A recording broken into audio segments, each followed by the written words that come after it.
We talked about solving one-step equations. Let's move on and take a look at two-step equations, and this should help you solve just all equations in general. Um, so first thing I want to do is let's say we already know what x is in this case. Okay, let's say if we know that x is 3, we're going to try plugging it into this equation to see is it the correct answer. Okay, and part of this goes back to this idea of you want to make sure, one, checking your solution, and two, we want to make sure that we're using the correct order of operations to do this. So I'm going to rewrite my equation. So 5 times x plus 9. Okay, and both sides are going to have to be equal here. So I don't know what x is, but let's take 3 and we're going to plug it in 4x. Okay, so what we're going to do is we're going to say 5 times what number plus 9 is equal to 24. Well, 5 times 3 is what we're looking for. Okay, so we're going to multiply by 3, so we'll do 15 plus 9 and ask ourselves, does that equal 24? And in this case, 15 plus 9 is 24. So in this case, x equals 3 is a solution to this equation. Okay, now two things: one, check your answer, and two is you got to make sure that you use the correct order of operations. Right, that goes back to that idea of PEMDAS. Right, please excuse my dear Aunt Sally, sometimes people call it.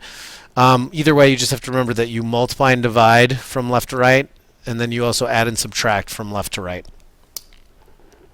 All right, let's take a look. Let's see what happens here. Okay, so in this problem we have 3x minus 7 equals 14. All right, now I have sort of a map set up, and I'm saying here, if we start at x, right, this is my starting point, I'm going to end at 14. Okay, now in this case I need to figure out which steps am I doing first. Okay, well, in this problem you're going to be doing multiply by 3 first. Okay, we have a multiply by 3, and then we're also going to go down by 7. So you'd multiply before you would subtract or go down. So the first thing you're going to do is you take x, you multiply by 3, then I'm going to get some number, and then from there I'm going to go down 7, and it's going to equal 14. Now I'm going to draw a picture of what this looks like after this one, so sort of look a different way, and then you can sort of see what this looks like. Okay. So in order to solve this equation, what we're going to do is we're going to say start at 14 here. Okay, and what we're going to do is we are going to go up 7, and then after we go up 7, we're going to go ahead and divide by 3. Okay, so you do the opposite. All right, notice for here, multiply by 3, go down 7, end at 14. So I'm going to retrace my steps. I'm going to go backwards. I'm going to start at 14. I'm going to add 7, and then I'm going to divide by 3, and it's going to get me back to my answer. Well, if you look at this, we'll say, well, 14 plus 7, that gets me to 21, right? And then 21 divided by 3 gets me to 7. Okay, so x should be equal to 7. And if I take 7 and I plug it in here, let's try it. 7 times 3, 21. 21, go down 7 from there. 14, it checks out. All right, so let's take a look. What does this look like when you draw a picture of it? Okay, so again, we're going to say, where do I start? My starting here is x, okay, and my end is 14. Okay, well, in this case, I have, what's the middle? Okay, I have 3 groups, right? I'm going to make 3 groups, and I have a down 7. So what I'm going to do is I'm going to start at x, okay? But x is 3 groups of something, right? I have 3 groups of x. Then I'm going to take from here, I'm going to go down 7, and that gets me to 14. Okay, and that's the idea before. It's like, okay, well, whatever was I before? Okay, I got to take 14, I got to go up 7, so that's going to get me to 21. And then if I take 21 and I divide it, right, into 3 parts here, how much has to go in each one of those? Well, I'm going to have to put in 7. Okay, and 7 and 7. So x in this case is equal to 7. Okay, let's take a look at another one. 4x plus 1 is equal to 5. All right, and what I want you to do here is I want you to go ahead and you try to identify the steps. How do you go from x to 5? All right, well, hopefully you did this and you looked at it and you said, all right, the first thing I'm going to do is multiply by 4, and then after I multiply by 4, I'm going to add 1. All right, well, now that you know how to get to 5, let's fill in the steps. How do you go from 5 back to the beginning? So you try filling that in now. Go. All right. Well, it's hopefully you said from 5, you went up 1 to get to 5, so you're going to go down 1. And then once you do that, I made 4 groups that got me there. Okay, so then if 4 is the total, now I have to break it into 4 groups, and there I'm going to have it. So let's try it. Let's take 5 and go down 1 from there. That's going to put me at 4. From 4, if I divide that into 4 groups, I'm going to get that x equals 1. So x is equal to 1. Now let's take 1 and plug it back in here. So if I have 1, okay, and I take 1 4 times, right? So I make 4 groups with 1 in each of them. I'm going to end up with 4. Add 1 from there and end up at 5. Okay, so it checks out. So x equals 1. Okay, now I'm going to show you what this looks like algebraically. Okay, so we have 4x plus 1 is equal to 5. Okay, so I know here that I'm going to multiply by 4 and then I'm going to add 1.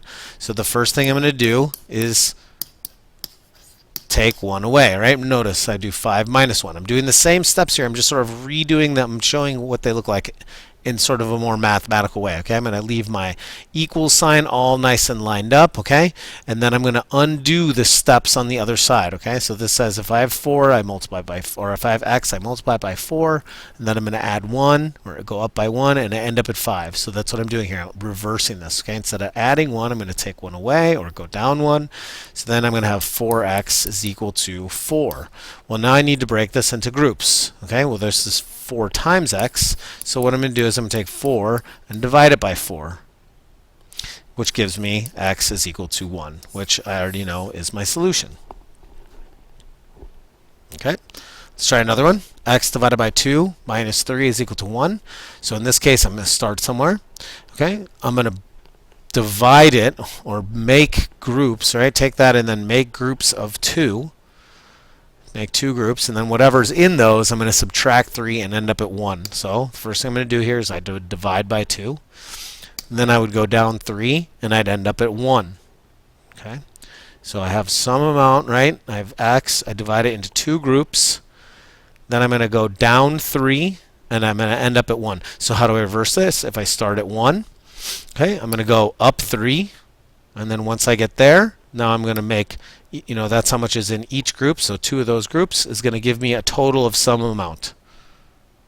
Okay, so let's take a look at this. 1 plus 3. 1 plus 3 is going to be 4. And then if I have 2 groups of 4, I end up with 8, right? So x will be equal to 8. Well, let's try it. 8. If I put 8 and I divide it into 2 groups, that means there's 4 in each group. And then from here, if I take 4 and subtract 3, I'm going to end up at 1. So it checks out. So let me show you what this looks like algebraically. Okay, again, I'm going to rewrite it. X divided by 2 minus 3 equals 1. So the first thing we're going to do is if we start at 1, we do the opposite of minus 3. So we're going to add 3. So I'm going to get x divided by 2 is equal to 1 plus 3. Notice I keep 1 in the front here, okay? I don't say 3 plus 1.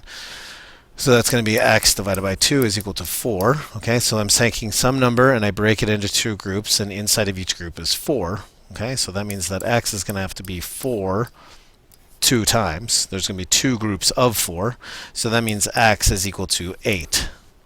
Now let's kind of look at this, what a picture of this might be. Okay, and this gets a little bit more difficult to draw, but basically here's what I'm going to have. Okay, I have this idea of x. Okay, and I'm going to do is I'm going to break it into 2 groups. Okay, and inside of each group I have the same number, but I'm not totally sure what it is. Right, each side is half of this. Then each group here is going to drop 3, and I'm going to end at 1. So this is what I do. If I start at 1, I'm going to go back up 3. That's going to get me to 4, and that's how much is inside of each group. Well, then when I take 4 and open these back up together, I end at 8. Okay, now that's a little bit confusing, and I can see you guys having a little bit of trouble with that. But if you wanted to try to draw a picture, that's maybe where you would start. Okay. All right. Here's another one. I want you to go ahead and you try this one. Both do the steps and then also do it algebraically. And why don't you bring that to class tomorrow, and then we can work on some more from there. Okay, good luck.